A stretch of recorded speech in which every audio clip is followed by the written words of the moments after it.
Hey folks, did you know it's National Make-A-Will Month? So if you've been putting it off, now's the time to make sure your property and your loved ones are protected. Visit LegalZoom today for special pricing on wills and living trusts. And don't forget to enter Maron in the referral box at checkout to save even more. LegalZoom has been helping people protect their families for over 13 years. They make it painless to get the legal help you need. LegalZoom provides legal help through independent attorneys and self-help, but they're not a law firm. Protect your family and future today at LegalZoom.com and enter the discount code Maron. Lock the gate!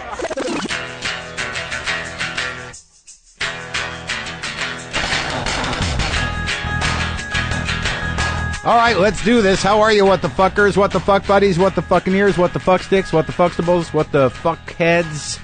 You know who you are. Welcome to WTF. I am Marc Maron. How was that for professional? Welcome to the show. I hope you're having a good day. Yeah. All right, look, it's morning. I'm doing this a little before I usually do it because I got to travel, and I couldn't be more thrilled that my guest today is Mike Myers. Now, Mike Myers, I don't know if you really remember, but Mike Myers was fucking huge and fucking funny and an amazingly unique and talented comedic performer. And everything was Mike Myers for a while. I mean, at the time that Mike Myers was on SNL, I wasn't watching as regularly as I did when I was a kid, but it was certainly unavoidable to reckon with his comedic tour de force on all levels. Wayne's World and SNL and Austin Powers movies. But there's one thing you always, that is undeniable, that from the very first time you ever saw Mike Myers, it's like, holy shit, how'd this guy get so fucking funny? Where do they make people like him? How does it happen to be such a unique, sort of transcendent comedic talent? And they make them in Canada, apparently. That's where they're made. I got the opportunity to speak to Mike. He doesn't talk much, long form certainly, at all. So I was sort of thrilled at the opportunity. I know his brother is on Twitter, and I go back and forth with his brother occasionally, Paul. And Paul had reached out to me and said his brother kind of wanted to talk, and he'd done a little brokering, I believe. But also, Mike had this movie out called Supermensch. It's a documentary about Shep Gordon. Now, I got this movie, and I had no idea who Shep Gordon was. And even when I started watching the movie, I couldn't quite understand, you know, why Mike would choose him as a subject. He's a music manager that had a profound impact on Mike for different reasons, but this guy also had a profound impact in the way that music management is done. He was Alice Cooper's manager and Anne Murray's manager. So if you can just see the disparity between those two things and try to wrap your brain around how that could happen in the times that it did happen in the 70s, this guy had a profound impact on Mike's life.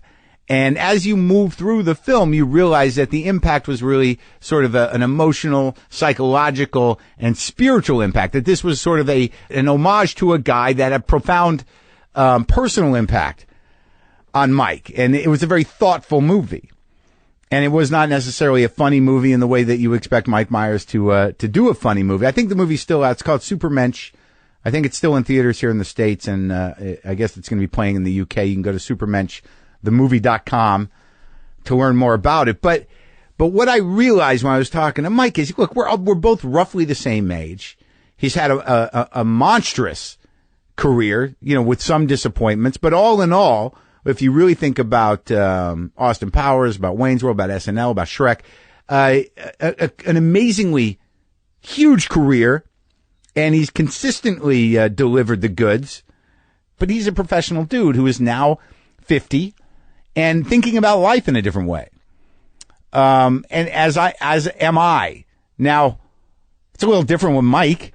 He just, you know, he's had a couple of kids in the last few years. And you know, you hit this weird age where I'm at now where, you know, I don't know what the fuck to do with myself.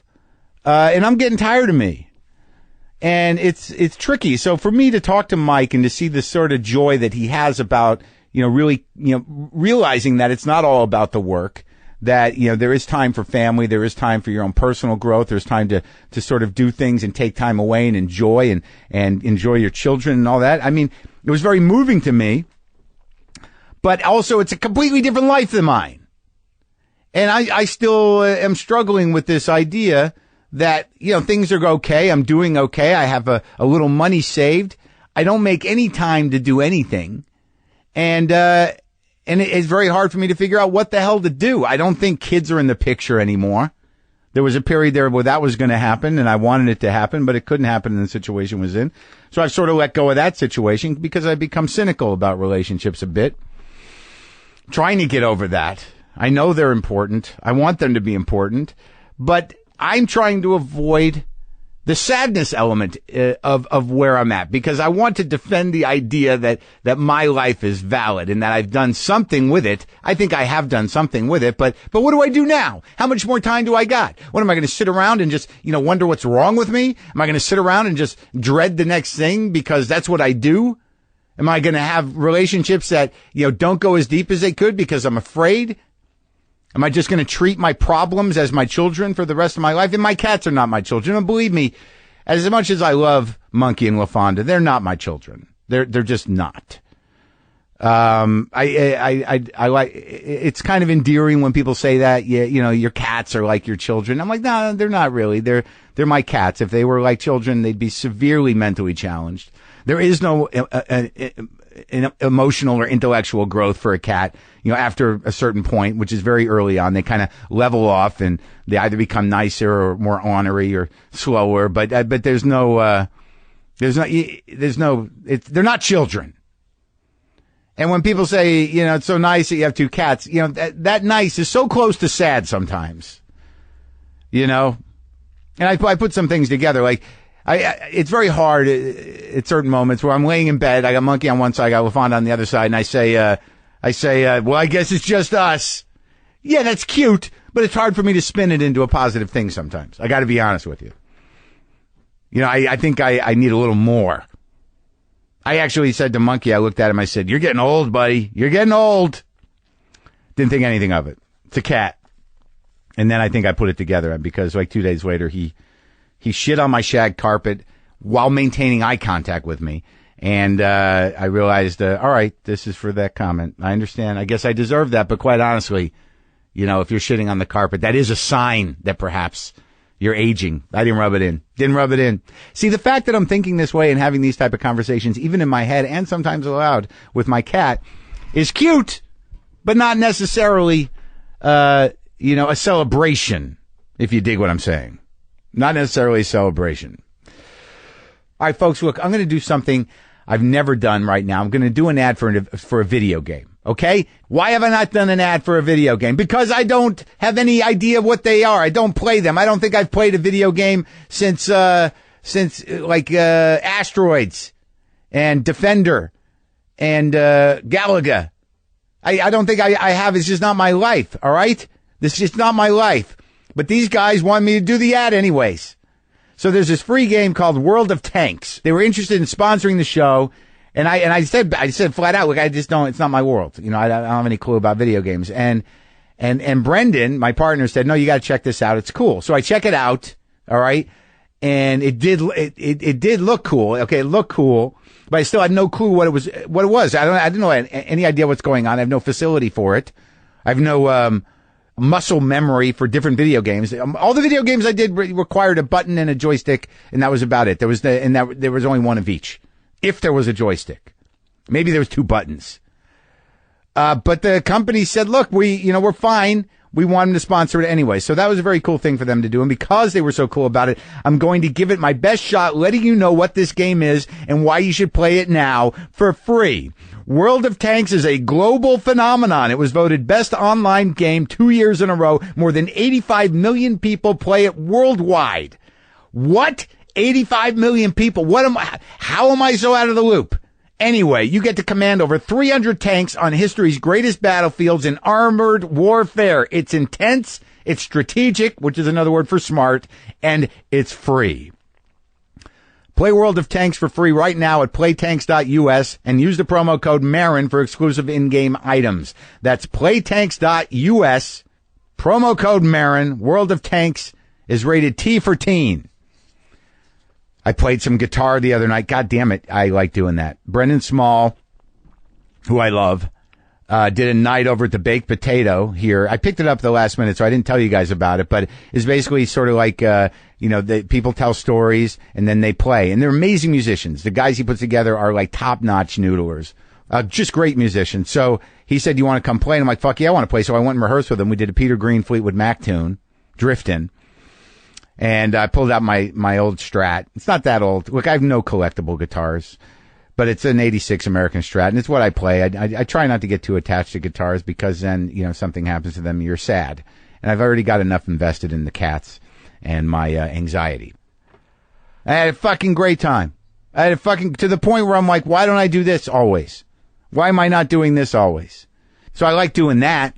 I know that. All right, it is my honor and pleasure, and I mean that sincerely because this is an honorable and pleasurable guy, to go now to my talk with Mike Myers at his office in Manhattan.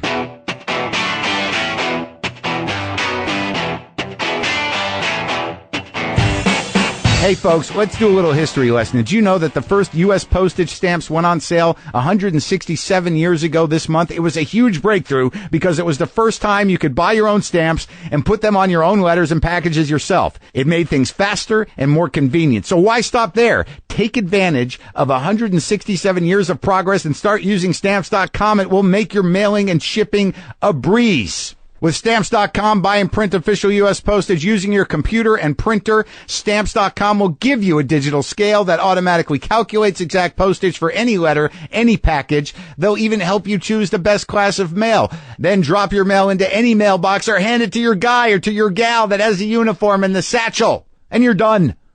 Right now, use my promo code WTF for this special offer. Start a no-risk trial plus a $110 bonus offer that includes a digital scale and up to $55 free postage. Don't wait, folks. Go to Stamps.com, and before you do anything else, click on the microphone at the top of the homepage and type in WTF. That's Stamps.com. Type in WTF.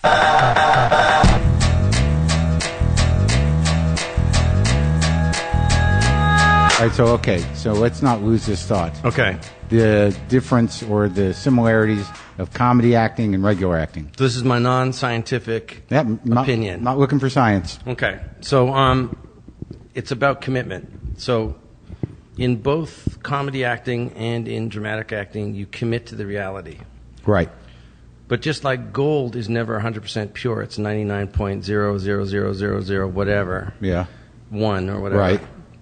The quality of comedy acting, for my money, is how little of the necessary impurity there is in the comedic acting. So someone like Phil Hartman, right? You see him completely bought into the reality. Yeah.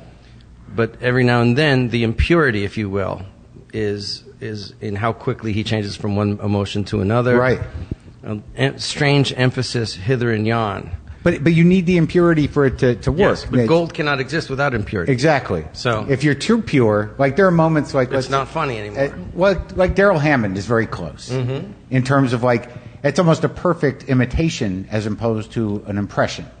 Like yes. the impurity when you're doing characters or I think impressions is that you have to find that one thing that becomes a quirk. Yeah, and you have to heighten and explore it. Right. But to a cap and to a right. to a yeah. floor. If you will. Yeah. And so someone like Phil or someone like Alec Guinness. Yeah. Or Peter Sellers. Peter Sellers. Now, somebody like Peter Sellers for somebody like you, I imagine was, and I'm sure you've probably talked about it before, a pretty big influence. Yeah, the biggest. The biggest. Yeah. And he was, but it seems to me that you strike me as a more controlled person than him. He seemed to be somewhat balls to the wall, out of his mind sometimes. Yeah, I don't know to what extent it's legend and lore. Right. You know, that it's. I mean, I've read everything. If it gets too horrible, I don't read it. You know. You don't want the sordid details of your hero. Well, it's irrelevant to the experience. You right. know, it's like you either enjoyed the experience or you didn't. Of the book or what he does. Yeah, of what he does. Well, then don't read any books. But there are some facts and figures that are kind of interesting. You know, like he he was in the Royal Air Force. My dad was in the Royal Air Force. You know what I mean? He plays drums. I play drums. You know. Yeah. He started on a show called The Goons, which was a weekly kind of Saturday Night Live type show when I was on a Saturday Night Live type show. Right. You know the coincidences abound. The things that I relate to of him abound. You know what I mean? All right. So your brother Paul's a musician. Yeah. Do you have other siblings? Yeah, brother Peter. There's 3 of you. Yeah, he works at Sears in Toronto, but he's a fantastic poet, and for a long time his name was Peter Lizard. You're all creative people. All 3 brothers. Yeah, and I created Mom. She went to the London Academy of Music and Dramatic Art. My parents met in amateur dramatics. So what's your father? What was he? He sold encyclopedias. Really? He originally was a tire technician in Liverpool. Thought he had a job in Buffalo. Got to Buffalo with my mom. So they're from Britain? Liverpool? Yeah. Talk like that, like yo. So you ended up in Canada. They ended up in Canada, but they're both from Britain. Yes, from Liverpool. I was born in Toronto. Yeah, they moved in '56. I was born in '63. So they both had aspirations to be actors. Yeah, and it was highly valued in my house. In fact, I've always loved architecture. That's been sort of architecture and French New Wave film were my passions, like 400 Blows, La Comme Lucienne, Breathless. Where did that start hitting you, in high school? Yeah, in Toronto. But Toronto, we have more cinemas per capita than any other city except for Bombay, or Mumbai now. So you were exposed to that stuff as a teenager? We had this thing called the Bloor Cinema Group. Yeah, it was all these different second-run theaters, then you could see everything. And so I just saw all the classics, and there's another thing called Cineform or Chineform. Mm-hmm. There's a place called The Funnel where I saw experimental stuff. So for me, it was like I go see Scorpio Rising, the Kenneth Anger movie. Then Bruce Connor's Report. Then I'd go see Nook of the North. Yeah. And then full history, the full arc from Nook of the North to Kenneth Anger. You could see everything. And how old were you when you were doing this, though? 11 and 12. Come on, you were watching 400 Blows when you were 11. Yes. And who was taking you? Was it your older brother? I mean, it was Paul. Paul and I would go. Is Peter he older too? Yeah, I'm the youngest of 3. So Paul was like 15? Yeah. Okay, so he was. Then I was 14 I was 13 when punk rock happened. Okay. Because we got records from England in 1976. Yeah. And I went to England in 1977 by myself. Because I did TV commercials, so I could afford to go on vacation. Did you have family there? Yeah. I have family in St. Albans, and in Liverpool, and Manchester, Eccles, Ramsbottom. Yeah, so you could just go and stay with family. Yes. The year after punk rock. Yeah. So I'm there, and all of a sudden it's God Save the Queen, and The Clash, and Susie Sue. And I think we're exactly the same age. I'm 51, I'm May 25th. 51, September 27th. Yeah. You're lucky to have an older brother because, knowing Paul, the little bit that I do, he's such a music head. He's an everything head. He has. So he pulled you through. I mean, he was your gateway. Dude, I've said it many times. Yeah. No one should underestimate the absolute leg up having a brother who's cool. No, older brother. Yeah, I had to go find guys. Yeah. to show me people things. used to come to our house. My best friend was been my best friend for 42 years. Wow. We played on the same soccer team. Yeah. Same, hockey and whatnot. He used to come to our house and just hang out and listen to Paul's listen records? to see what Paul bought from the record peddler downtown in Toronto. And So he'd go home. Japanese imports. Oh my God. Green vinyl. Yeah. Yeah. Fantastic. I think you're so fortunate because, I mean, in some ways that sort of like set the standard in your head. It created your whole aesthetic understanding of what was good. Well, and that it was important to offer value to people, that pop music does matter, And film matters, and art matters. Our house was like Parliament, when you see C-SPAN, it's like, answer the question, resign, shame, just constantly talking. I didn't even realize the performing was above the table. Because we used to just sit around the table and just crack wise. But your parents were very sophisticated with arts as well. Yeah, well, my examples, my dad was very... When 2001 came out, my dad loved Kubrick. And when 2001 came out, he wanted to take each of us alone. Yeah. Because he says, this is the first time that movies have turned into art. This is an artistic experience, not just a cinematic experience. Uh-huh. And I was like, wow, fantastic. So he took you all separately? Yeah, he didn't take me, strangely enough, but he took Peter and Paul separately. He didn't want them to be together. No, he wanted each of them to have... My dad's big thing was he didn't want any of us to feel that somebody was special. He wanted us all to be treated the same, you know what I mean? Yeah. And so... But he left you out. Well, that often happened. I never went to a hockey game with him either. So where was the equanimity with you? How did you get left behind? I don't know. I was, as my brothers would say, oh, Michael's revolting. Oh, really? You were the angry kid? No, just I was a punk rocker at 14, so, you know. Oh, so you bought the whole thing. You came... Yeah, as that sad Canadian punk rocker. But you came back from England and you bought the boots and you had everything. Yeah. Oh, okay. Yeah. Doc Martens, drain pipes. I wore suits all the time. Cut my hair like the guy in the Jam. Like Paul Weller. And got a sliding accent, you know. Even though I'm from Toronto, you know. Yeah. But you were entitled to it. Sounding a bit like Paul McCartney. But you were entitled to it. Your parents were British. That's what I thought. Yeah. That's what I claimed it. I am a citizen by dint of my parents. I have 3 citizenships. You do? Canada by birth, England by heritage, and America by choice and grace. So you were acting in television commercials at 11? 8. Gilda Radner played my mom in a TV commercial. Really? Before she was, obviously before. She was at Second City, and she'd been in a show, Godspell, with... Catherine O'Hara? And Martin Short and Eugene Levy. And so she did this commercial, and she played my mom, and I fell in love with her. It was a 4-day shoot, and at the end of it, I cried, and my brothers called me Sucky Baby. So it'd be like, hey, Sucky Baby, your girlfriend's on this stupid show on Saturday. It doesn't even have a name. So you had a crush on her that lasted. Yeah. God, I loved her so much. She was so funny and just... beautiful. And so what was the commercial for again? British Columbia Hydroelectricity. I ended up getting cut out of it. But you met Gilda. I met Gilda. It was fantastic. What other commercials did you do? Kit Kat, Applejack, Sunlight, BC Hydro, Datsun, Kmart shoes, Wrigley Spearmint gum. Big ones. Yeah. So you made some money as a kid. I did, yeah. And did your parents stash that away, or? It's complicated. What does that mean? One time we went to England and, with the whole family, and I was like, wow, this is great. With my dad's job and my mom's job, it's great. The whole family can afford. And then on the last day, my relative says, all right, we want to thank Eric for coming over. We've had a great time, and we want to thank Michael for paying for it.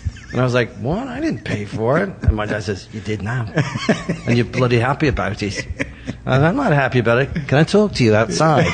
With the Liverpool scary face. And you're like, no, I'm good. I'm good with it. I'm good with it. Liverpool scary He's going to give me a Liverpool kiss. It's just, yeah. So they used it well. Yeah, I think so. Connected you with your family. No, I was happy. What did you done in high school outside of commercials? I did the workshops at Second City, and I did commercials, and then I would do the character Wayne Campbell in front of punk bands. I would do little comedy things in front of punk bands. You had sort of a stand-up act. I did, but I just was looking for a stage. You know, they always says, theater is 2 planks and a passion, you know. Right. And I just gave a commencement speech to Canadian performers, and I said, then go to Canadian Tire and buy yourself a couple of planks, you know. Yeah. Don't wait to be discovered. Discover yourself. But you were doing Don't characters. wait to be hired. Right. Hire yourself. Right. So I started the Comedy Store Players in London that became the Whose Line Is It Anyways cast. It's now the longest running play with the same cast in the history of theater. You started that when you were 18? When I was 19, I'd just gone over to England, and I didn't have any prospects. But what was the evolution of it? So you're opening for punk bands in Canada with one character? 2 characters. I did Dieter and I did Wayne. So you had those that long? Yeah. And Dieter comes directly from Klaus Nomi. Who is who? Klaus Nomi was a German performance artist. If you YouTube, is it TVC 15? The David Bowie song? Yeah. When he was on Saturday Night Live, he had 2 backup singers. And one of them was Klaus Nomi, and I went, what the is that? That's fantastic. That is the weirdest thing I've ever seen in my life. And so I had never seen German TV, but I thought, I bet it's like that, you know? Right. But it's also rooted in all that stuff your brother showed you or opened your mind to. Because you had to be sensitive to it enough to mimic it. Well, one of the things of growing up in Canada is it's a country without an indigenous instrument, Right. without a cuisine. So we don't, no damn banjos, the name of the book I would write about Canada. We don't have a seventh fleet. Right. Like, we're super happy when, the launch boat works, and the plane works. It's like, Come on. Really? no, seriously, yeah. My joke is the Canadian Space Shuttle is an ice fishing hut, Yeah. But we're a very peaceful people. It's a very sane place to grow up. So all right, so you're doing these characters. So and how were they going over? I mean, did they Really were immediately identified? Like the people at the punk rock show sort of got the Dieter thing? Yeah, well, they got the Dieter thing. They got the Wayne guy more because I'm from a suburb of Toronto called Scarborough. It's very flat. It's a lot of plazas. Yeah. And factory carpet outlets. So it's suburban enough for that character to could be American or Canadian. But it's a little Soviet. In fact, they call it Scarberia. Oh, really? And now they call it Scarlum. And a lot of government housing was sent out to this suburb. It's in a perfect grid. And so my production company is called No Money Fun Films because I never had any money growing up. But I always wanted to do and make stuff. So I made Super 8 films. I wrote songs on a close and play, stuff. And, Peter, Paul, and I used to write comedy sketches all the time. We had a music group called My Three Sons, and we just did stuff. We just put on shows, it was fun. It's a hyper-creative environment, all you guys. Yeah. There was no careerists necessarily in the bunch. No. I'm shocked at how kind of mainstream things... I'm shocked and pleased and grateful and all of those things, but wasn't predicted. There's no career planning. Right. There's and you're leaning towards something a little more esoteric, it seems. Yeah. I thought I was going to be John Cassavetes. Right. And I thought I was going to create a cinematic movement called Canadian neorealism. Oh, really? You had it planned? That was the agenda? Well, there was already a couple movies. One called Going Down the Road about two newfies who go to Toronto to try and make it big, and The Rowdy Man. There's been some films. But the fact that you grew up in this suburb, you thought made Wayne Campbell more accessible to the audiences? That it was more understandable to punk rock audiences initially? Because they were the people who were tormenting the punk rockers. Okay, so, right. Okay, even in Canada. Yeah. They were called Sasks. Okay. For Sasquatch. So townies here, in a way. Yeah. Just rock townies. Yeah. So they were the old guard. Yeah. That music sucks. You guys are pussies. You suck. Yeah. Grow your hair, punker. Right. Okay, so that's okay. I get it now. So when did you start at the Second City? Second City was my last day of high school. Yeah. In Toronto. My last exam was Concepts in Literature at 9:00. I auditioned for Second City at 12, and I was hired at 3. In the pool of people to audition and to be hired, because Alan Gutman let me stay in the program even though I didn't pay. Because you're so good. I don't... Just say it.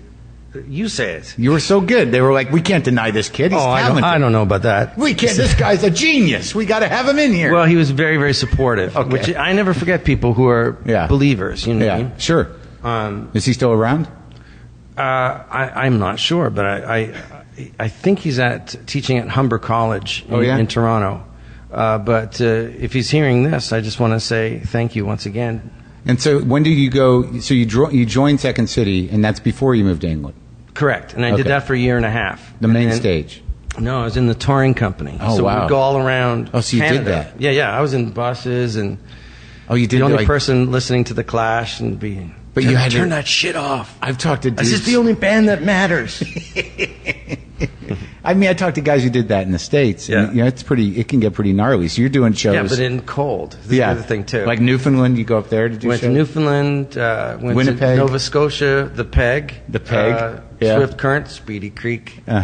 Medicine Hat, Lethbridge, and you just Nelson, and you did improv. Vancouver, Montreal, Quebec. Yeah, all improv with characters.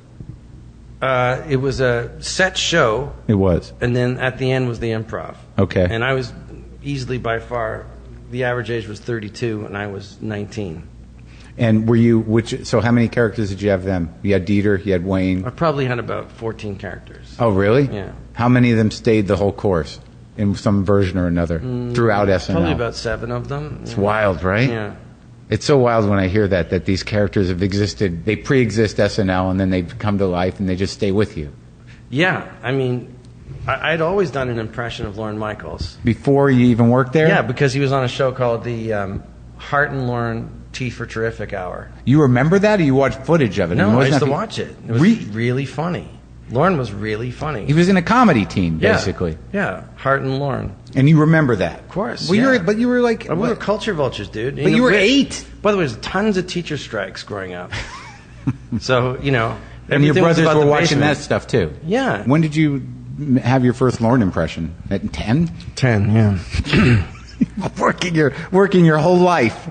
I have been, yeah. Well, I make stuff. So, all right, so you go to England. Before you go to England, though, you meet the kids in the hall, because I talked to Kevin recently, and he said that you were very close to working with them. Yes. Yeah. That's one of my thing I'm most proud of. I used to improvise with them. I was at Second City. Yeah. And I would go backstage with my Second City friends. This is when I was in the main stage company. Uh-huh. So I went to England. So I got hired for the touring company. I went to England. I moved back to Canada. What'd you do in England? I was in a comedy double act with a guy named Neil Malarkey, and that's where I started the Comedy Store Players. Okay. The Comedy Store is a place in England? It's a place in Leicester Square. Club. Right, yeah, I've been in there. But there's a Comedy Store. I didn't start the Comedy Store. That was this other dude. But I said, you guys don't have an improv night. And so me and these other actors formed this troupe. And the thing that I made money doing was teaching improv, you know? Because you come from a Second City background and you knew it all. Yeah, I knew all the games. I was a real devotee of improv. I remember at Foley one time, after I was on Saturday Night Live, we went to see an improv troupe, and they were going to invite us up. Yeah. And Dave said, yeah, I'm not going to do it. I was like, what? It's a chance to play. It's a chance to do improv. He goes, I think most of improv could do with a rewrite. And I said, you can't say that. Then I was like, he's right. So you do that, and you taught improv. You started that show there, and that became Whose Line Is It Anyways? Is that what you said? I didn't start Whose Line Is It Anyways, but that group of people became Whose Line Is It Anyways. That's amazing. You're part of this weird history, unknown comedy history. It's very weird. And then when it came to New York, I'd just gotten on the cast of Saturday Night Live, and I was with Jon Stewart. Jon Stewart and I both auditioned for the American Whose Line Is It Anyways. We didn't get it. Before SNL? After SNL. Really? I just thought I would do that as well. But you were a made contractually, guy. You just wanted to... I never felt made. I always felt like I was going to get fired every week. But all right, so you come back to Toronto after England. Yeah. And you're... Find out my dad is not well. Oh. Which was the big decision to move back to Canada. He had Alzheimer's. Uh-huh. Early Alzheimer's. Uh-huh. And then I went to Chicago, Second City for a bit. And then I came back. Who was down there then when you went there? Bonnie Hunt. Uh-huh. Farley was just coming up. Uh-huh. Favreau was there. He was on the door. I actually knew him. Yeah. I was good friends with Favreau. Still am friends with Favreau. It was an interesting time. My dad was ill, so I was very not happy. Right. And I knew he was not going to really make it. I was very sad to leave my comedy double act with Neil Malarkey. He and I rewrote So I Married an Axe Murderer together, Mm-hmm. and he's in it. He's also in Austin Powers 1 and Austin Powers 3. He's just a hilarious, great guy, and we just keep trying to Work together? But now we both have kids. It's very hard to do anything, you know. Sure. So your dad was ill in 88. Ill in 88. And how long did he hang out for? Till 91. So he got very ill. Then I came back to Second City Toronto for the 15th anniversary of Second City Toronto, because Second City Toronto was a franchise of Second City Chicago. Right. And Pam Thomas, who was Dave Thomas's wife, Yeah. who was also the producer of The Kids in the Hall, Right. and Martin Short saw me, and Dave Foley saw me at this anniversary show. And it was in 2 parts, you know, so first act, intermission, second act. So after the first intermission, it was all famous people like Martin Short and blah, blah, blah. And I just thought, what am I doing here, you know? Yeah, yeah. I feel like an idiot. I just happened to, on a technicality, be an alumni because I was at the Chicago Second City, just transferred down. You know? Yeah. And so I was downstairs in the bathrooms, you know, where the cast bathrooms are. Yeah. And I was like this, and I had that kind of I'm going to cry feel, because I just felt like an idiot. And Foley went, "What's going on, dude?" I said, "I have to do this sketch, this Wayne Campbell sketch, and they don't know who I am. I just feel like an idiot." Up there, he grabbed me, he said, "Dude, it's going to kill." I went, "What?" He goes, "No, it's going to kill. You're going to steal the show, dude. You're going to totally steal the show." So I went out and I stole the show. I went out. It was like I started in the house, you know, heckling this gal who's playing my girlfriend in the sketch. And the sketch just exploded, and cheer, stomps, whistles, standing ovation, and then everything I was in was a standing ovation. So you do this thing where you killed, but you already knew the kids by the time you... Yes, that's right. Because you were at Second City and you'd go watch them and you're like, this is the art. I would come back to Second City and I'd go, "I have seen the future, and it is the kids in the hall." Right. When I saw their pilot, Dave said, "You want to come over to my house and see the pilot?" I got nervous because I thought, what if it's really good? Yeah. You know? And that's weird, because most of the time you get nervous because it's bad and you're going to be in the position to compliment somebody. I know, but I just thought the kids in the hall were so great. They couldn't fuck up. Right. No, I looked up to them. I was like, "You're doing the work I want to do, guys." Right. And still are. Like I've mad respect for the kids. Yeah. And I would improvise with them all the time, and I really loved it, because one of the things that I love is comedy where comedy hadn't existed before. Right. Subjects that were not typically comedic subjects. One of the things about Python that I love, that's why I'm going over to see Python on Friday. Mm-hmm. I'm going to see that Python show in London. Yeah. Is to pay respects to, you know, they're the Beatles of comedy as far as I'm concerned. Right. And, you know, they're definitely on the periodic table of elements. You know, Pythonium is definitely there. Sure. And they would find comedy where comedy traditionally had not existed. Right. So you had a lot of respect for the kids, and you go over there and you're sitting with Dave, and you see the pilot. Yeah, and I go into a implementation and I go, "That's it. Close the patent office. Stick a fork in it. It's done. You guys, you bastards, you've done it. You've done it, you bastards." Yeah. And I went into a existential funk. You did? Yeah, and Dave said, "I'm so happy that you're depressed." He said, "No, really, I can't tell you, because I thought you were going to be like, oh, that's pretty good, but wow, I guess it must be good. You look suicidal. I'm getting sharp objects out of your hand." I said, "Dude, it's just you did it. Like it's got a punk rock feel to it. You know what I mean? The interstitial music is ridiculously cool, and the Super 8 interstitials are fantastic. They nailed it. It's fantastic." And so then I thought, oh, well, I had my chance to be in the Kids in the Hall. So I go back for the 15th anniversary of Second City. Right. And that's when he saw me and said, "Go out there, you know." Mm-hmm. And I thought, I got nothing to lose. Because I've never thought that I was going to be discovered. I just didn't think that. I just thought I would be somebody who's a hard worker. And for me, things started to happen once I completely gave up the concept of being discovered. Absolutely. And I, in essence, discovered what I wanted to do. Right. And that would be my advice to young performers: is don't want to be famous. Want to be legendary. Right. But in many ways, fame is the industrial disease of creativity. Mm-hmm. It's a sludgy byproduct of making things. Right. And it feels great. Right. For a while. Yeah. But it didn't bring my dad back from the dead. And didn't. Was your dad already gone by the time you did that? Yeah. No, my dad died in November 1991, but his personality had left his body from Alzheimer's. So it was tough. I mean, as things were taking off, I would head up to Toronto.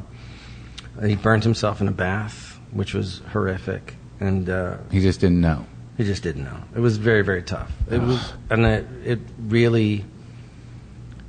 I mean, I had a real "what's it all about, Alfie" moment after Wayne's World came out, because he died November 22nd, 1991. The movie came out February 14th, 1992. I spread his ashes on the Mersey in Liverpool, as per his requests, in June, I think, June of 1992.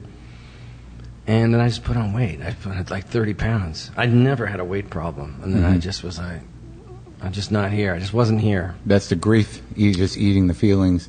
Yeah, because I didn't have a philosophy of terms for it. Right. And it still hurts. I mean, it's, the one that got me recently is the birth of my second daughter, April 11th, Sunday.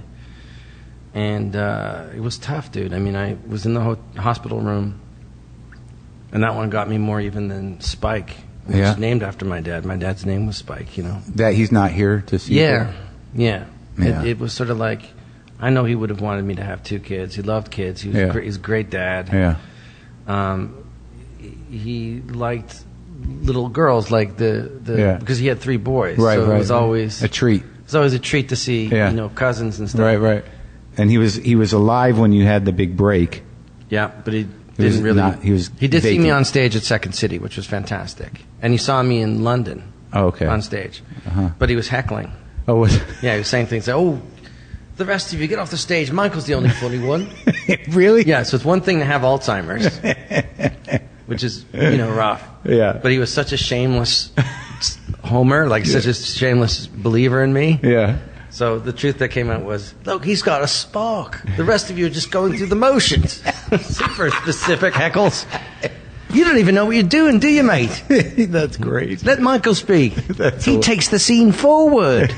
Really? Yeah, it was such hilariously specific. I told the cast, my dad has Alzheimer's, he's going to say something. And unfortunately, he also is eloquent. Yeah. And it might hurt a little bit because part of it's going to be a little true. That's beautiful. That's beautiful. So that night, though, that was it? So you didn't audition, you got discovered? I got recommended. To Lorne? To Lorne, yeah. I did the show, and I did the last improv of this show. Yeah. With Martin Short. We did this whole thing, because Martin Short, they give a hard time because he's... I see that the tongue is in the cheek, but name drops. Mm-hmm. I think it's fantastic. Mm-hmm. So he did this thing called freeze tag at the end of the show. And I had steadily started to win over the crowd, like because of the Wayne sketch and this other thing. And so we were in this scene together, this improv scene, and I'd go, Marty, do you remember that time we're at Liza Minnelli's house and drinking white Puerto Rican rum? And Warren came over, Warren Beatty, and it was this whole thing of, and Dusty was there, Dustin Hoffman. And then he did his riff, and we did this for like 15 minutes. And it was like, the crowd went crazy. Yeah. And it was just one of those things. Somebody else did another improv. Now, Del Close had started the improv talking about Reagan had just been assassinated. That's how long ago it was. Right. And didn't get killed. And his theory was that he couldn't be killed by conventional weapons. Right. To kill Reagan, you would need a silver bullet. Right. And so in the freeze tag, somebody had their hand pointed out like this. And I went freeze. And I said, all right, Mr. Reagan, this time I got the silver bullet. Yeah. Bang. Lights went out. Place went shithouse. Good callback. Yeah, but I was just in a flow state. Sure. I wasn't like, how do I get the call back? No, right, yeah. I was just loving it, having a great time. I go upstairs, and I don't know anybody, right? Because they're all the famous people. Right. Like Michael Keaton and blah, blah, Oh, really? blah. Yeah. And all these famous people come to the show, and all the SCTV cast. And I'm in the lineup being congratulated by everybody. Now, at halftime, I thought I was out. But Foley was so gracious to go, out? What are you kidding? It's just starting. They haven't seen Wayne's World yet, which is so lovely. Yeah. And then there's like 5 flights of stairs to where you eat dinner. And at the bottom I hear, kid. And it's Michael Keaton. He runs up all the way up these 5 flights of stairs and says, you were great, man. You were fantastic. Big things are happening for you. I was like, what the hell happened? It's just like bang. You know? Yeah. And everybody in the lineup was like, hey, Mike, do you know who that is? I said, yeah, it's Michael Keaton. He's like, that's pretty good, Mike. Yeah.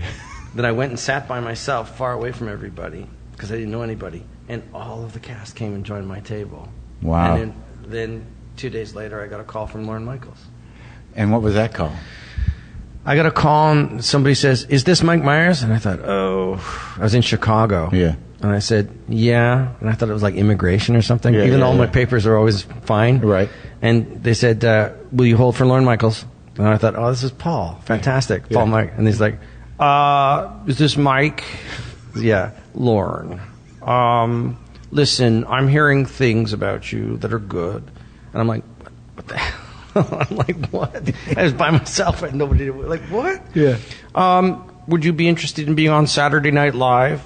I was like, yes. Now, I had not seen the show because I had a top-loading VCR And I would tape the Leaf game. Yeah. And you only got 2 hours, right? So the Leaf game went from 8 to 10. Yeah. And Saturday Night Live goes from 11:30 to 1 o'clock. But you saw it when you were a kid. You knew the show. I did, but then I lived in England for 3 years. So you didn't know what's going on. I hadn't seen the show in 7 years. Because I couldn't afford... Since like the second cast? Since like the... yeah, second cast. Running around Bill Murray. Right, so I was like, oh, man. What's going on? So I come back. Yeah. And I get on the show, and I'm walking with Dana, and people are looking at Dana on the street like, oh, my God, there's Dana Carvey. And I'm going... I felt like, Rip Van Winkle. Right? Yeah. People are going, isn't that special? Yeah. And I said to Dana, I said, dude, why are they saying isn't that special to you? Yeah. And he was like, come on. And you really didn't No idea. I had no idea. I hadn't seen it. So you come down to New York. How long after the phone call? So after the phone call, 3 weeks later, I go down to New York City. I'd never been to New York City. Mm-hmm. I go over the bridge, and it makes me cry, the 59th Street Bridge, because I loved New York. I loved London. Yeah. I'd always loved New York, but I had said to myself, I'm not going to go to New York unless I'm invited for something. So this was it. Yeah. I got invited for something. Right. Go over that bridge. It was magical. You just can't believe it. Yeah. The only other place that I've approached that's made me cry is Venice. Mm-hmm. I still can't believe it. It's so beautiful. I got to see that. Oh, it's fantastic. So you go to 30 Rock. And I was supposed to have a meeting with him at 1 o'clock. I don't actually get in to see him till 1 o'clock in the morning. So I'm that outside. You waited? I had 3 full meals, and Yeah. And I just waited, and I just go, am I going to see him today? Oh yeah, definitely see him. And I come in, and Lorne is sitting at his desk, and the window behind him is of the Empire State Building, which I've never seen At night. Mm-hmm. And he's talking, and it's Lorne Michaels. You know, I did a project on him in grade 8 of Famous Canadians. Yeah. And I'm just not believing it. So I walk in, and there's 2 chairs, and he said, "Have a seat." And I said, "Which one?" And he goes, "Which one do you think?" And I said, "Which is the one that's going to get me hired?" And he laughed. And the other producer was like, "Oh God, Here we go." Right. He likes me. He don't like me. Yeah. I just felt the. Who was the other guy? Jim Downey. Okay. Who I'm now fantastically in love Was he with. the head writer then? Yeah, he was the head writer. Yeah. I think he wanted Ben Stiller, who was hired at the same time I was. And I don't blame him, because Ben is fantastically talented, and he was so fantastic on the show, but he left after 5 shows because I think he smartly recognized that he's complete. He didn't need to have been on Saturday Night Live. Right. It was a very interesting thing to watch somebody who had a lot of confidence, and rightly so, and I who had no confidence, except my only confidence is that you have to focus on the material. You better make it good. So Dennis Miller sort of hazes us. He comes over and goes, "Ben, are you my man, Ben?" Right? And he goes, "Dennis, why are you saying that? Why don't you stop it? Are you my man, Ben?" And you go, "No, Dennis, I'm not your man. Mikey," to me, "are you my man?" "Yep, I'm your man. Dennis, I'm totally your man. In fact, I'll go even one further. I'm your bitch. I'm your bitch." And he goes, Yeah. "Mikey gets it. Ben doesn't." And that was Because I just was like, I'm stupid new guy. Yeah. You're ready. Let's go. You're right. I'm stupid new guy. Who was the cast when you got there? It was first of all, I hadn't seen any of them. Right. And so when I got on the show, I went into my next existential funk, because I was like, Phil Hartman is the greatest character comedian I'd ever seen in my life. I put him up there with Sellers. Yeah. His instrument and take on stuff, he became my hero. He became my mentor. So even as I got more successful in the show, at the read-through table, you move closer to the host as you get more successful. And every season, I got called into the room by this one producer, Audrey Dickman, Bert Dickman, and she would say, "Spoken to Lorne, and he's decided to move you up the table." And I said, "No, thanks." She'd go, "No, I don't think you understand. New York is all about real estate. You've been asked to move up the table." And I said, "No, I want to stay near Phil. Phil doesn't move." Yeah. "Yes, we don't understand why Phil doesn't move." I said, "I don't either, but I want to sit beside Phil." You know? Yeah. So I sat beside Phil and just watched him. And whatever he did, I did. If he prepared, I prepared, And really hard worker, but made it look easy. Yeah. Anything that he was given, he would knock out of the park. And when people go, like, somebody's name is Lou, and they go, Lou, the crowd. Yeah. And then there's always the guy that goes, they're not saying boo, they're saying Lou, right? Yeah. His nickname was Glue, Phil. So Phil would knock a sketch out of the park that was nothing on paper. Right. He made it better than written right. by 1,000 times. I put him in everything I could. Yeah. And then the whole, during the read-through, all 400 people would go, Glue. And it was my job to go, they're not saying boo, they're saying glue. Thank you, ladies and gentlemen. Yeah. Another Phil Hartman extravaganza. So you were hired as a writer and performer? Feature performer.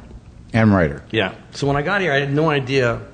Is that why Dennis was on you? He was looking for material? No, he was just busting balls. Just busting balls. He's the new guy. I got it. I've been the new guy so many times that you just go, I'm the new guy. Yeah. Well, you're an idiot. You're right. I'm the biggest idiot that ever was. As Lorne says, it's the court of the Borgias. If somebody offers you a drink, check their hands to see if they have a poison ring. Oh my God. It's true.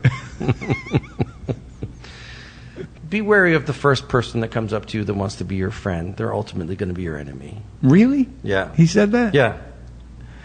So he knows what's going on. Oh, God, he knows everything. But he didn't. When I first got hired, I didn't get an office. So my office was, I was cross-legged on my coat by the elevator bank. Yeah. And he would come in and he'd say, "Can I help you?" I said, "Yeah, I'm on the show." "Right. Don't have an office?" "No." "Should get one." "I'd like one." "Should ask." "Who would I ask?" "Well, someone will get you an office. Just don't hang out by the elevator bank. It's weird." So I'd go, okay, and I'd say, "Lorne says I should get an office." And he goes, No, there's no offices. And so he kept running into me. He goes, Do you have a security badge?" So it was you should keep it out. I guess it was a bit, but I thought he had no idea who I was. Until the third show, and I did Wayne's World. I did You Mock Me, which is an Al Franken sketch. Yeah. Then I wasn't on the show for the second show, and I thought I was going to get fired. Then I wrote Wayne's World. When I wrote Wayne's World, it was a sketch I had done on Canadian TV on a show called It's Only Rock and Roll. And it was kind of my big character, So I wrote it on a yellow pad, and I wrote it till about 4 o'clock in the morning, and I put it on the big pile of submissions. And that the next morning, the secretaries type them up, and they make the packs of scripts that you read at the read-through table. You have to hand it in by noon. So I was there at 4 o'clock in the morning. I just handed it in. One of the senior writers came in and went to the pile and started looking at people's scripts, which, as a Canadian, I was like, you can't look at the pile. Yeah. Right? Yeah. The pile. He's looking at the big board. So he looks through the scripts, and then he picks out mine, because mine was the only one that was on yellow pad and written like a serial killer. Had terrible handwriting. And he went, "Is this yours?" And he read it, and he took it off the pile and put it on the read-through table some 15 feet away. And I thought, what just happened? I was only being there for 3 days. I didn't even know where to eat my lunch. Yeah. It's one of those things. Right. Hey, fellas, do you eat your lunch at home? Yeah. Does the wife make your lunch? Does everyone go out to lunch together? Yeah, what's the deal? Yeah. What with those prices down in the cafeteria? But I guess they got you over. Guys, where are you going? Guys, wait up. Yeah. I had nothing, right? Yeah. Another writer comes in who had obviously spoken to the first writer, goes to the table, reads it, and says, "Oh, man, you're not going to hand this in, are you? It sucks. It sucks." And he throws it on the floor. Yeah. It's 4:30 in the morning. Yeah. And I'm like, this is my big sketch. I'm dead. Yeah. And I had that kind of gonna cry, gonna maybe crap my pants. Yeah. I want my dad to come pick me up. That horrible thing. Yeah. And something just reached back to the scruff of my neck, lifted me up, pulled me over to my sketch. I put the staple back in and put it on the pile and walked home. And it was cold. It was April, so it hadn't quite locked into warm yet, and a light rain was falling, and I was just well, all I can do is try. Maybe it didn't work out, and whatever, and I'm sure Ben will be fine. He's really funny, and Right. And I was just these guys are so awesome. Dana Carvey is a fantastic comedian. Yeah. I mean, the power, when you're working with him, you feel this jet engine of talent coming off of him. It raises your game. Yeah. So everything's real estate. The next morning, I got 2 hours sleep. I walk in. I want to die. And I look to see where my sketch is, and it's the second to last sketch. Mm-hmm. Which means by then, Lorne is eating food as he does the stage directions. So to be like, Wayne's World. And so it kills your sketch. Everybody wants to go home because it's 40 sketches. Yeah. Everybody has, when you're like a guy on the show, you're sketched 4. And when you're a stupid new guy from Nowheresville, sketch 39. So I just went, you know what, Myers, just don't give up. Just go down swinging, dude. Go down swinging. Just do it up. So we got to the sketch. He goes, Wayne's World. Lorne looks around. He goes, do we really want to read it? And I went in my hand. I went, hell yeah! Like this, as a joke. Yeah. And then he looked up at me and sort of like, are you ready? This table will kill you. Mm-hmm. All right? He said that? He looked at me like that. Okay. And I went like that, and I read it, and it killed. Yeah. It killed. Yeah. It killed. And Lorne got this delighted look on his face. Writers back there were like, oh, no. It killed. Yeah. And then it got in the show.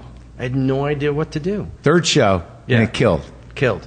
And that was the birth of the Mike Myers career. And then I was on, my office was my sketch, being on at 5 to 1, the last sketch. Mm-hmm. So all of my sketches started at 5 to 1 and moved earlier in the show. Because the ratings by 5 to 1 are absolutely nothing. But I thought it played really well in the house. But on Monday, because the crew is fantastic on Saturday Night Live. They're the nicest people in the world. They've seen everything. They're the least jaded people in the world. Uh-huh. And they were like, wow, that sketch is great, that Wayne's World. Are you going to do another one? I said, I don't know. Should I? He went, yeah. You didn't hear people doing the Wayne's World song? He goes, I was on the train, and all these kids were doing the Wayne's World song. I was like, what? Are you kidding me? And so then I was walking, and Lorne said, you going to do another world? Already it was world. Yeah. Like, shortened. Yeah. A Wayne's World? Yeah, world. You going to do another world? Should I? Yeah. I said, okay. And I got in. So he got higher and higher in the show. So he saw it as a hit. He knew it. I guess, but, his cards are close to his chest, dude. You just... Always? Always. And so in the second or third season, it was Wayne's World with Aerosmith and Tom Hanks. And it had played well in read-through. And it killed at dress. But for some reason, I didn't think it killed, and I went into a plummetation. And Dennis Miller, I just started crying. I said, I blew it. This is my big chance. I blew it. It sucked. And I heard it since, and I was like, what are you, a lunatic? It played great. I just couldn't hear it. For some reason, I just didn't think the audience was buying it. And the sketch was 9 minutes long. It's the longest sketch ever. Mm-hmm. There's never been a 9-minute sketch on the show. Right. But Lorne wasn't making me cut it. Usually they go, your sketch is in, it's a 5-page sketch if you can take 3 pages out. I was like, what? Yeah. There's no sketch. Yeah. But you do it. Yeah. You have to do it. It's broadcast news. Right. And the lady sits there with a stopwatch, and you go through and you do all this stuff.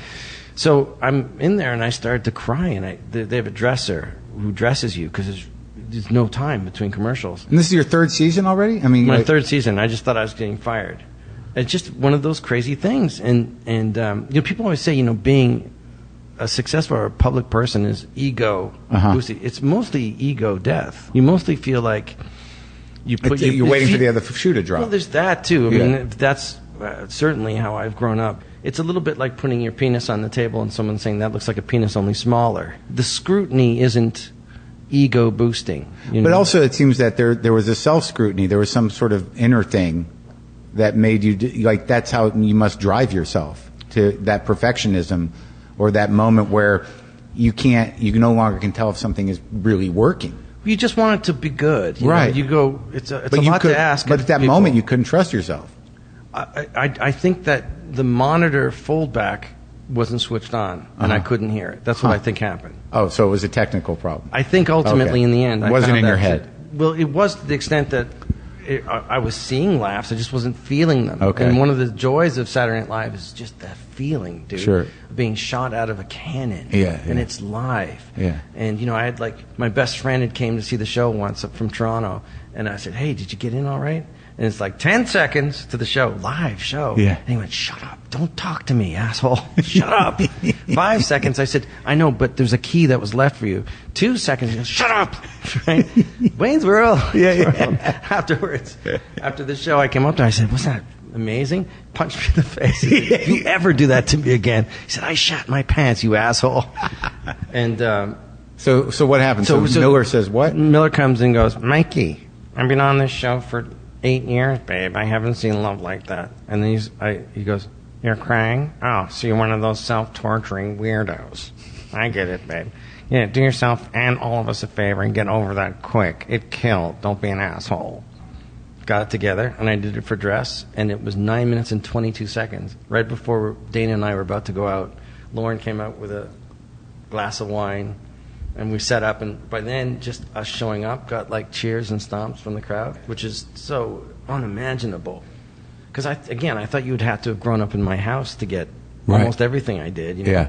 And it was like, and Lorne comes out, and it's like 10 seconds, and Lorne goes, don't milk it, and walks away.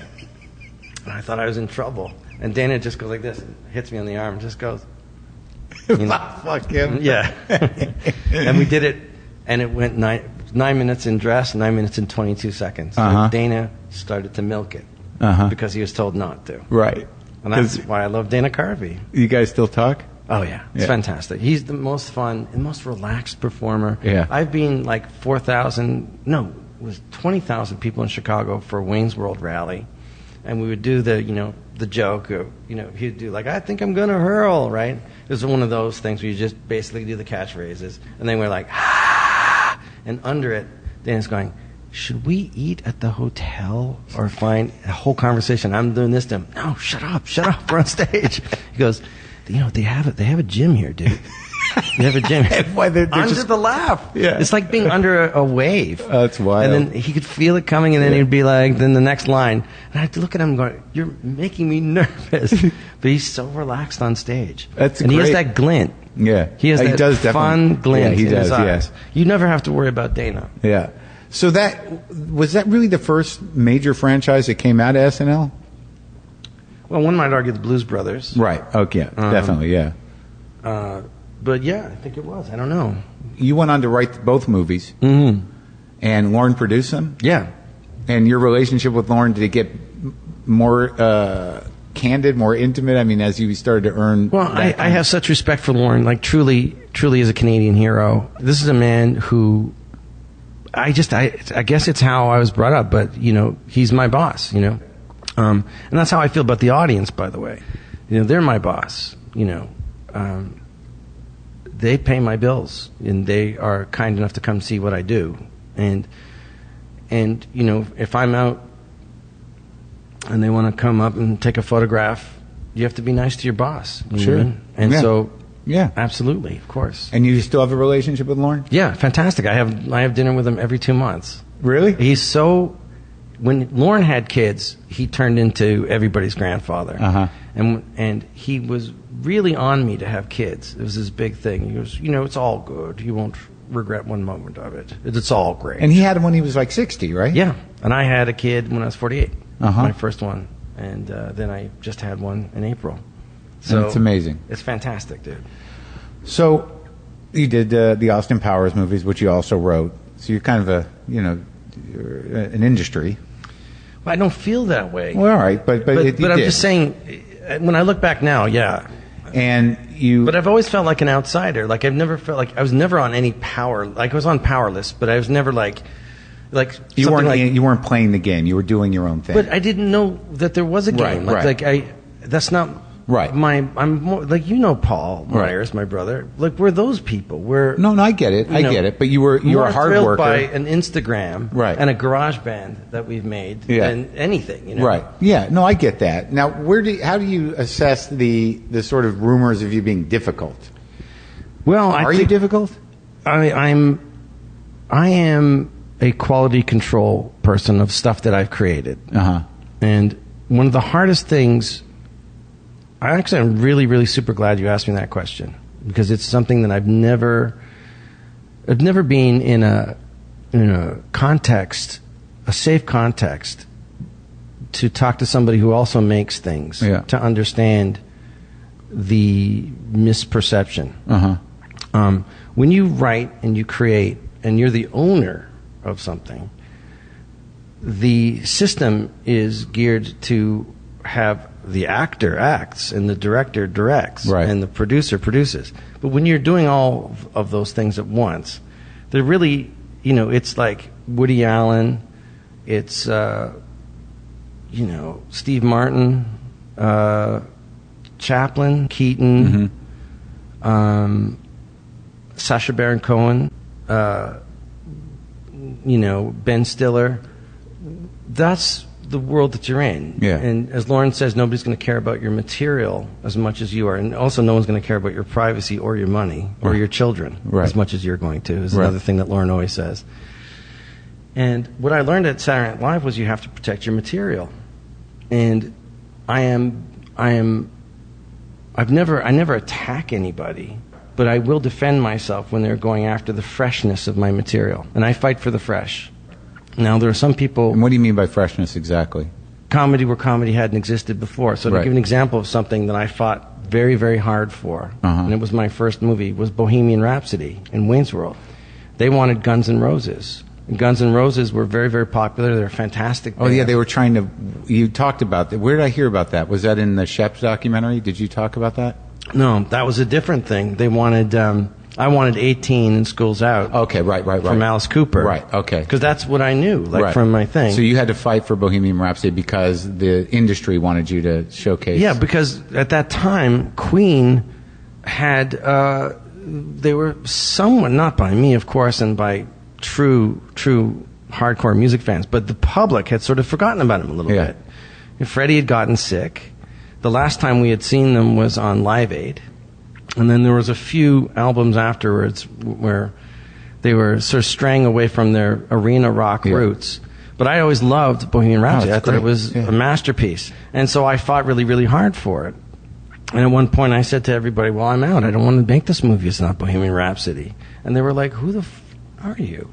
I said, I'm somebody that wants to do that movie. That's the movie I want to do. You know what I mean? They're like, you've never done a movie? You're going to quit even though you've never done a movie? I go, but I don't want to do that other movie. I want to do this movie. It's Bohemian Rhapsody. You know? And the song went to #1 again. Because of the movie. Yes. And I don't think any song has done that where it goes to #1 or exceeds its original sales. That's not me being Nostradamus. That's about me just going, what do I want to see? What movie would I want to see? I would want to see the movie where it's Bohemian Rhapsody. Well, also because that beat, when you guys all start... that beat, comedically, is profoundly memorable. And it was not going to work with any other song. It wasn't. And that was the beat. That's what I said to them. I said, I love Guns N' Roses. I just don't happen to have a joke for them. Right. You know what I mean? Because that was the beat, right? It was like... And, cut to like 5 years ago, I went to a casino in Europe, and it was an escalator to get into the casino. Somebody put on Bohemian Rhapsody, and it was 8,000 people in this casino floor. And when it kicks into gang, it was 8,000 people in Europe doing the headbanging thing. And I was like... Look what you did. Jesus. I mean, that's crazy. Now, do I regret really making a fuss and putting my foot down for something that I created from Molecule 1? I didn't audition for Wayne's World. There was one day there wasn't Wayne's World, and then another day there was, and I created it. You know what I mean? I wrote it. That was my vision. That was my childhood in Toronto, in Scarborough, Ontario. My brother had a Toyota that had a vomit stain on the side of it. We were all given a Galileo. You know, Galileo, you didn't take somebody's Galileo. Right? And that's what it was. That was what the no money fun, a couple of idiots who are trying to be cool, and Garth thinks that Wayne is cool, and Wayne is so obviously not cool. And that's what I wanted to maintain that sweetness. And I thought, that song, I also wanted to take a page out of Pee-wee's Big Adventure, which is you're not sure if it's the 50s or if it's the 80s, you know what I mean? Because that's the designer childhood. That character is very much like Howdy Doody, and it's played by a fully grown man. I was 30 at the time, playing a indeterminate aged teenager, and it was 1991 that we shot it with music and a car from 1974, the AMC Pacers. So you weren't quite sure what year this timeless. was. I was trying to make an immaculate universe. It truly was Wayne's World, if you will. Right. And so I fought very, very hard for that. And that got you that reputation. Yeah. I mean, and, you know, the other thing that got me a reputation was I was working on So I Married an Axe Murderer, and it went over. And I was shooting it in the hiatus. And then there was like, oh, he's too big to come back to the show. And I was like, I didn't make the movie go over. Like, that's the, you know. It happens. I was telling you guys exactly when my movie's done, and it went 3 weeks over, and I think I missed 5 shows. And Lorne got very, very mad. Even after Wayne's World, he got mad. Especially after Wayne's World, he got mad. He got very mad. Yeah. And I didn't blame him, but there was nothing I could do about it. And how did that reconcile?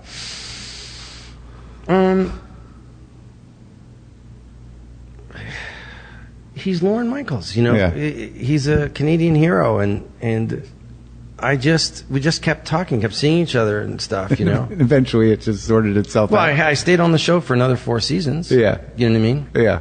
He So- must have respected it somehow. He's very respectful to me. Yeah. Yeah. And you know, I've always challenged him. You know, like he'll say stuff, and if I think it's like something like, well, you know, the Maginot Line did its job, or something like that, and I'll say, what are you talking about? It's a symbol of false complacency. This was an actual conversation. The conversations we have are all of things like that. Yeah. Talking about empire and. But you would challenge him, and If I thought something was wrong, you but know? not about the show necessarily. I challenged him a couple times. I was very, very upset when Nancy Kerrigan hosted. I really got in his face about it. I didn't think she should be a host. This is after the Tanya Harding thing. I think, getting back to the difficult thing, what people don't know is I actually write and create, produce, and own the things that I do. And so when I call up the marketing department, they go, that's not in the movie star handbook. You're not supposed to call up the marketing department. And I go, what should I do? I don't know what to do, because I'm the producer and I'm the creator and owner of this thing that I wrote. And that's kind of what happens. And I have not one regret. I'm glad I fought for Bohemian Rhapsody. Well, I'm glad I did Austin Powers, because I did Austin Powers. The first screening of Austin Powers, they had 100 respondees. Hands up, who knows James Bond? Only 2 hands went up. And then they said, oh, well, we're going to have to do massive rewrites and do this, that, and the other. I said, no, don't release the film. That's the film. Yeah. That's the film, you know. And it worked, right? That's what I hear. This thing I'm doing with Jimmy Fallon lately, this false modesty guy. Yeah. You tell me. Yeah. That's the catchphrase. I don't know, maybe. You tell me. But that's interesting, because that sort of plays into the idea that you know, even seeing yourself as an outsider or seeing yourself as a humble guy who's just doing his work, is that by committing to your work, within the industry itself, you become that, and that's going to be resented. And that's fine. It's my job as an artist to be misunderstood, and I would rather fight for the audience to have a good experience. And there are some people, I've met thousands of people in the industry who are fantastic. Here's an example. Molly Thompson at A&E with the Supermensch movie. Fantastic executive who supported me and backed this movie 110%. Well, it's interesting, because what you've succeeded in doing and is Tom Quinn at Radius supported us as well. What you've done that I think is unique is that, like you said just a minute ago, I don't think people really understand that to have the type of control you did and the commitment to the work that you do is an artist's job, and very few people get that freedom to do that. And when you have such a powerful mainstream appeal, which is nobody was more surprised than me. I truly thought, but that's a reality. And so when you're in that money game, you know, the people that run that money game think they know things, right? And they don't. They're usually frightened. And you know who else doesn't know things is me. Right. But I do know what I want to see. Right. And I do know that you can't rip the audience off. You must it's a lot to ask of people to sit in the dark with strangers, plus the price of the ticket, plus popcorn, plus Diet Coke, plus parking. Well, no, I think that explains it. Do you feel good about that explanation? I do. Well, good. Thank you. All right, so the Shrek thing, that was originally Farley's thing. Yeah. It's weird. And he died. And I guessed it right. They weren't going to tell me. Oh, really? Yeah. What do you mean? Well, I was working on it, and then I looked at the maquette of Shrek, the little model that they make, the clay model. Yeah. And I said, was this offered to Farley? They were like, the agent and manager and the executives were like, no, I don't know. What are you talking about? Chris Farley? Yeah, the guy that just died. Yeah. How so? I said, well, it looks like Chris Farley. They're like, no, I don't. First of all, it's going to change. Yeah. First of all, it's going to change because it's you. Yeah. Were you upset about that? I was upset to the fact that I wasn't told that before, right up front. Because you'd actually laid down tracks for it, right? That's what I hear now. Yeah, I didn't know that till about 2 years ago. Huh. That's wild. Isn't that wild? And when you is it true that when you did the first movie that you went back and redid the whole movie? Yes. Here's one of the fascinating. That sort of Paul Bunyan-esque lore that is attached to you. Yeah. I mean, we've hung out now. Yeah. The Paul Bunyan-ness that comes my way is hilarious. Yeah. Right. Well, what was the Paul Bunyan-ness around that? Well, that it cost millions to redo. But how is that possible? It's just voice. It didn't. No. What it meant is instead of me going in for 10 sessions, I went in for 20 sessions. I got paid the same. And by the time when I tried it as Lothar the Hill People, then I tried it with a thick Canadian accent, and then I realized that it's a Eurocentric art form. Eddie is inverting it by having an African American voice and doing a fantastic job. John Lithgow is English, mid-Atlantic, but Englishy king. And if it is Eurocentric, what shape on the horizon can I do? And I thought, well, Scottish people are fantastic at being super happy and then getting super mad. So it's like, oh, I love you. Thank you for coming over. But if you ever come in here with those shoes, I'll kill you. Yeah. And I thought, that's an ogre. And they're also working people. It was all about class, Shrek. The fairy tale heroes are upper class and the ogres are lower class, And I thought, Scottish is a very working class accent. And because my mom used to read books to me when we'd go to the bookmobile, she's British. Right. She would read in all the different dialects. Oh, okay. And one of them was Scottish. And that's the energy I wanted to tap into, was to just make it that same yummy. I read my kids' books now, which is fantastic. And so I just wanted to tap into that energy. Oh, that's great. Now, Jeffrey was like, Scottish, I'm not so sure about it, blah, blah, blah, blah. Steven Spielberg sent me a letter that I have framed saying, Dear Mike, thank you so much for taking the time to redo it. You're absolutely right.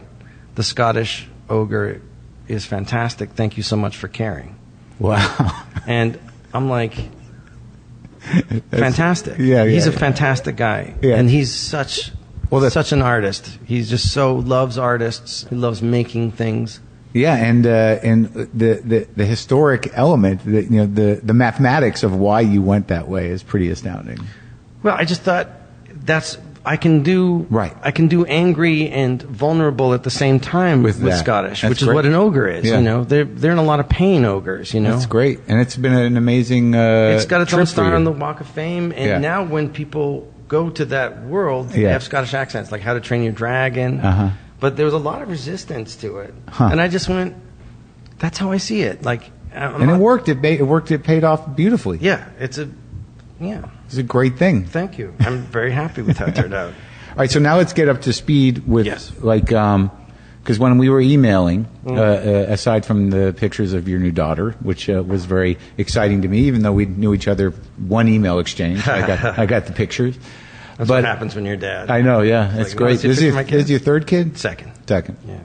So you have Spike and the daughter. Spike and Sunday, yeah. When we started talking about Supermensch and this documentary about Shep Gordon, which I watched, I had no idea who that guy was. Right. And he's a very interesting character. He's a character that is both light and dark. Yes. And it's quite a journey. He's an ethical hedonist and a progressive capitalist. And but I had no idea who he was. But like the tone of your commitment to this project was like, this is what I always wanted to do. It is. Yeah, I wanted to How do so? A documentary about a music manager. I met him on the set of Wayne's World in 1991. With Alice? With Alice Cooper. He's Alice Cooper's manager. I'd never been in a movie, let alone written and created a movie playing the eponymous character. And I'd never even been on a movie studio. And so it's my first time on a movie studio. I walked through New York town, and I walked through past the Jaws tank and all that stuff. And then I go and I meet this rock and roll manager. He's got a toilet bowl haircut with a ponytail, gray ponytail, and a satin tour jacket. And I was like, ugh. And I was a punk rocker. And you were sort of like, did I create this character? Well, Lorne turns to me again in that way. You know, talking about owning the material and nobody's going to fight for your material. Lorne says, you have a problem with your movie. And this was the... Alice doesn't want to do 18 and School's Out, and you're going to talk to his manager. I was like, his manager? And so, like I said, I go across the studio a lot, and I meet Shep Gordon. Yeah. And he comes in, and he's got a New York accent. He talks like this. Yeah. Very, very deep. Yeah. Very, very calm. And so I'm talking to him, and he's nice and stuff, and he goes, I know you want 18 and School's Out in the movie, but how about something from the new album? And I said, how about no, right? Because I thought, no, I don't want something from the new album. He goes, I would hate for you to say no and you'd never heard the song. And he played the song, and I liked the song. Yeah. But I wanted 18 and School's Out again. Right. And I said, well, I'm sorry, I have a real strong vision, and that's what it is. And he goes, listen, Alice is only going to be on stage performing for 8 seconds. If you put 18 and School's Out in the end credits, people are going to think that's the song that they were playing. They're not going to remember. And I was like, he's right. And he was so nice about it. I said, yeah, I still want 18 and School's Out. And he says, I also happen to know you start shooting in 2 weeks and you don't have a choice. I said, that is also true. I said, all right. He goes, you're not going to regret it. We're going to promote the crap out of it. It's going to be a big hit. And it was actually a little bit of a hit, and it was great. 18 is in the end credits, and I just got a nice vibe from the dude. Like, just being with him, I just thought, this guy's actually loving his client. He's a bit of a rock and roll cliche, but so what? And he's sweet. An honest broker, too. Honest. He made a good deal that was well kept. So Alice comes, and Alice Cooper does the movie, and it's the part where we're not worthy. Oh, yeah. And one of the things I had fought for was the Alice Cooper thing of saying, Milwaukee. Milwaukee is actually they had the first communist mayor, that whole thing. Yeah. They were like, it's a teen movie. And I go, yeah, but they'll get the joke. Yeah. They'll get the joke. Fought hard for that. Alice knocked it out of the park, so protected that joke. So I was really, really grateful because he really knocked it out of the park. He's a really funny comedy actor, Alice. He's really good. Well, that's what he does. Exactly, it is. It's burlesque. Yeah. And so I go to Hawaii after the movies. My dad died, but the movie's a giant hit. My life has changed. I went to Hawaii. I could never go to Hawaii when my dad was alive because he was angry with the Hawaiians for killing Captain Cook in 1780. Seriously? It's like they bloody murdered him. The Hawaiians, poi eating. Oh, really? Grass skirt wearing. He held that? Yeah, he held a grudge. Yeah. Because they bloody murdered him in his sleep. Bloody Hawaiians. And I thought about that. I felt like a traitor the whole time I'm there. It's like, they did murder Captain Cook. Wait a minute. I don't care. I was born in Canada. What the hell? So I go and I had an assumed name, I was under Pierre Trudeau was my name. So I thought it was Paul Myers calling through because he got right through because he knew. I gave him my fake name, the hotel name. And it's like, hi, is this Mike? And I thought, okay, Paul, what's up? Right? He goes, no, it's Shep. I thought, oh, Shep? Shep Gordon, Alice Cooper's manager. He goes, you want to go to a luau with Whoopi Goldberg and Arnold and Sly? Like, names like... Yeah. And I was like, yeah, hell yeah. He goes, I said, how do I get to your house? He goes, I'm in the lobby. Come on, I'll drive you. So I went over there, and Arnold Schwarzenegger, Whoopi Goldberg, it was fantastic. It was like Madame Tussauds. I couldn't believe it, but it was a luau. Yeah. So there's like at Shep's house. At Shep's house. Yeah. And it was like there's palms and all this stuff. And I ate like a pig out of the ground, and he was just nice to everybody, including like the people that were working it. He was nice too, which meant a lot to me, that he was nice to working people. And it wasn't just that he was nice to celebrities. He was nice to everybody. Like saw them, looked them in the eye, thanked them. Yeah. He just had this lovely way. And he said, just always stay at my house. So I went another time, and then he was like, stay in my house. And I thought, well, people say that, you know. And then I got hit with a second wave of sadness of my father's. How many years later? It's a good question, dude. I can't quite remember. It was a few years back. Oh, okay. So then you decided you're going to go to Hawaii. I went to Hawaii and stayed at his house. And I said, you know, is this a real offer? He said, yeah, of course. My door's always open. You can stay anytime. I said, well, I'm going to stay for a week. He goes, okay, is everything good? And then I said, yeah. But he didn't ask me about it anymore. He just said, I said, aren't you curious? And he goes, no, I figured you'd tell me if something was going on. I'm here to listen if you want to, but also, you know, because he eating well. And then he made me meals. Like he made me nutritious meals with with greens, you know, Kula greens. And he said, you're not exercising, I'm concerned. You should swim in the ocean. I'm going to get you a yoga gal. Yoga person came over, and I was like a baby chick that had fallen out of the nest, and he raised me, and I was there for 2 months.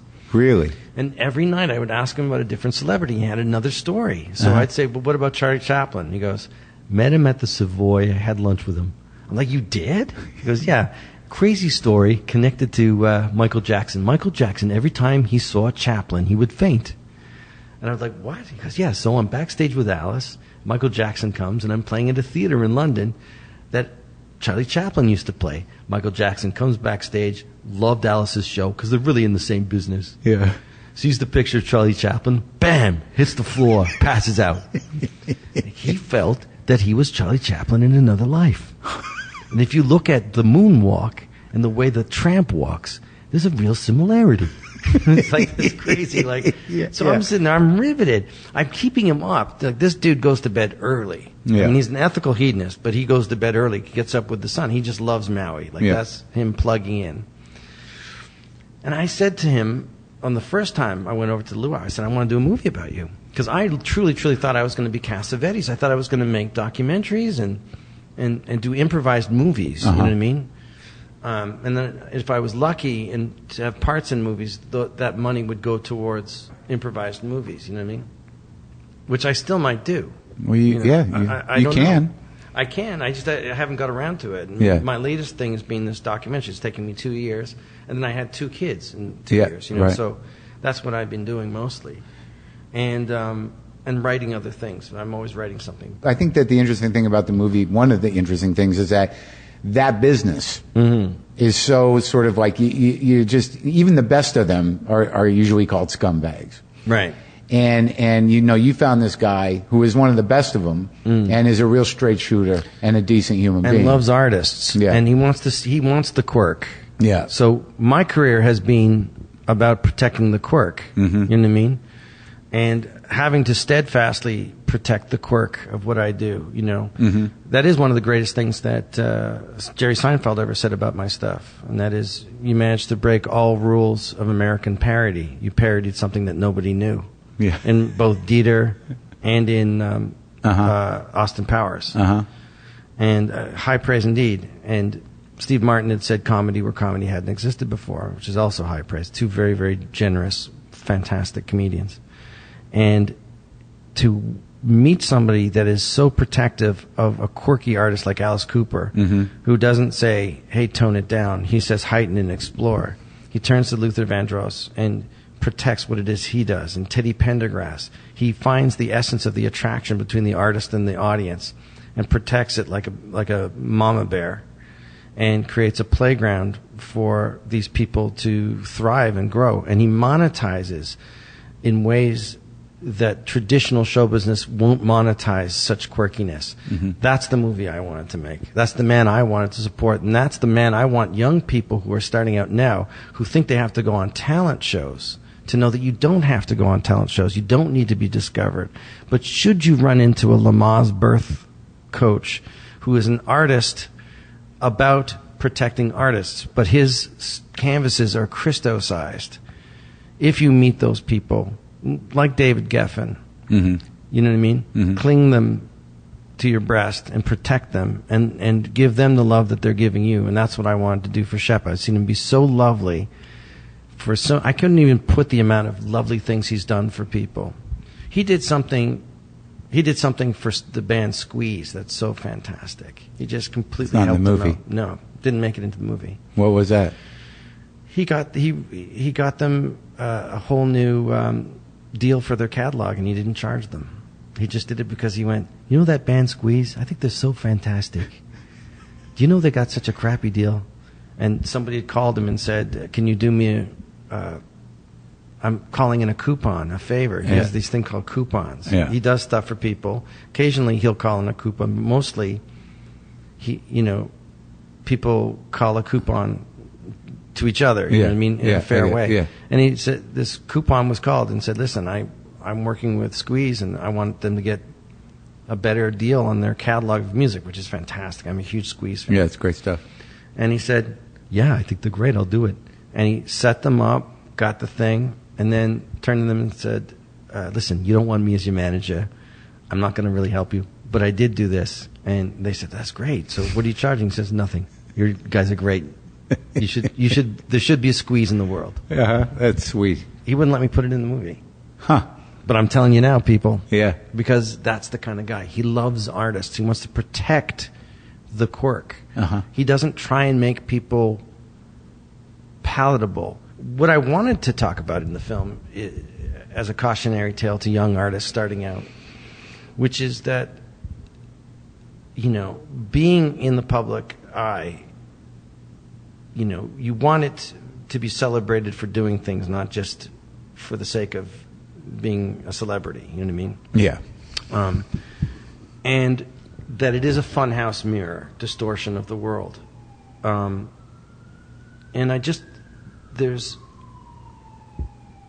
Shep himself has had such an amazingly external experience in the world that there wasn't much time left for an intimate experience. And that was the most controversial thing I put into the movie, because I said, Shep, I want to do a movie about you. I didn't really know until the movie was starting that's the cautionary tale. That's the be careful for what you wish for when it comes to a public life, because you can miss an intimate, private life. And that spoke to you. That spoke to me, yeah. A man who had babies at 48. Exactly. Yeah. So, as the Beatles said, all our songs are autobiographical, even if they didn't happen to us. Yeah. That's kind of the thing that spoke to me. That's been the imperative for 20 years, for me hounding him to say yes, and then he finally said yes, which is fantastic. It's been the most fantastic, satisfying journey the last 2 years, because I just made it for me. Then A&E said, yeah, we'll buy it. And then I took it to the Toronto Film Festival, and radio said, sure, we'll distribute it. And here we are. So it's been fantastic. And sitting in a house with people, just, laughing, crying, being quiet. Well, it's a fantastic experience. So you're basically saying that finally you've been able to engage in life in terms of the things that are supposed to bring human beings, joy and a pace that is sort of embracing and interactive and human and not, just in letting it relax.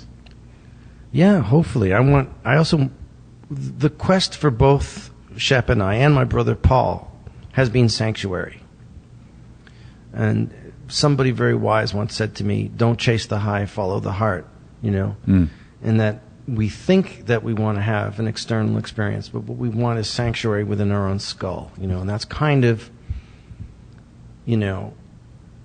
that's kind of what this movie is about. I mean, it's you have to have a happy hearth and home, but you can also change the world, Yeah, I gotta work on that. It was great talking to you, man. Great talking to you. Thank you.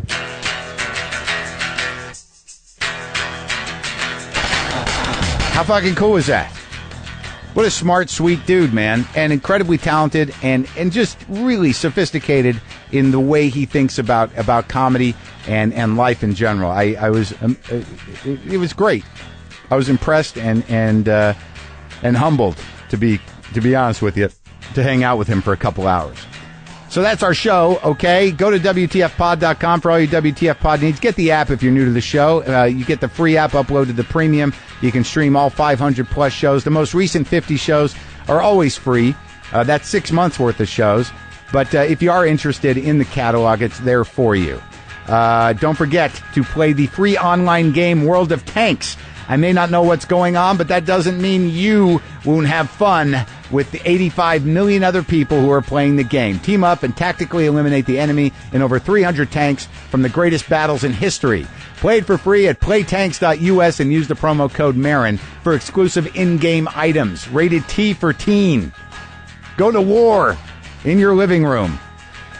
All right, you guys. All right.